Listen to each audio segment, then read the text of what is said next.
मराठा आरक्षणाला विरोध करणाऱ्यांना पाडा, मनोज जरांगे यांनी मराठा समाजाला आवाहन केलं.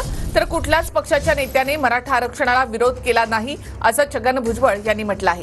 सर्वांचं एकच म्हणणं आहे, मराठा समाजाला वेगळं आरक्षण मिळावं असं छगन भुजबळ यांनी म्हटलं. मनोज जरांगे यांच्या आवाहनावर छगन भुजबळ यांनी ही प्रतिक्रिया दिली. मी लोकसभेला ते सांगितलं होतं, तुम्हाला ज्याला पाडायचं त्याला पाडा, ज्याला निवडून आणायचं त्याला आणा. समाज बंधन मुक्त केला होता. बंधनात मी समाज कधीही ठेवलेला नाही. कारण बंधनात ठेवणं म्हणजे त्याला म्हणायचं स्वतःच्या दादागिरी ठेवणं. मी जातीला बाप मानतोय, तर मी माझं मत माझ्या समाजावर कधीच लादत नाही. मोकळं सोडलं. तेच विधानसभेला सुद्धा सांगितलंय मी की तुम्हाला ज्याला पाडायचं त्याला पाडा, ज्याला निवडून आणायचं त्याला आणा, आणि आरक्षणाला विरोध करण्याला सोडायचं नाही. हे मी माझा कायम शब्द आहे. मग आता समाजाला मी सांगितलंय, तुम्हाला ज्याचं करायचं ते करतंय, त्याच्या हिशोबानं ते बरोबर पाडितं. त्यांनी आरक्षणाला विरोध केला, त्यांना पाडा, तेही बरोबर आहे त्यांचं म्हणणं.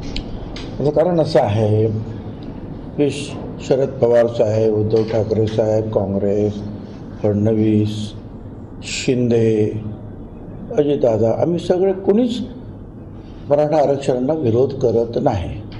मी ज्यांची नाव घेते सगळ्यांचं म्हणणं एकच आहे की वेगळं आरक्षण द्या. त्याच्यामुळे तो प्रश्नच येत नाही.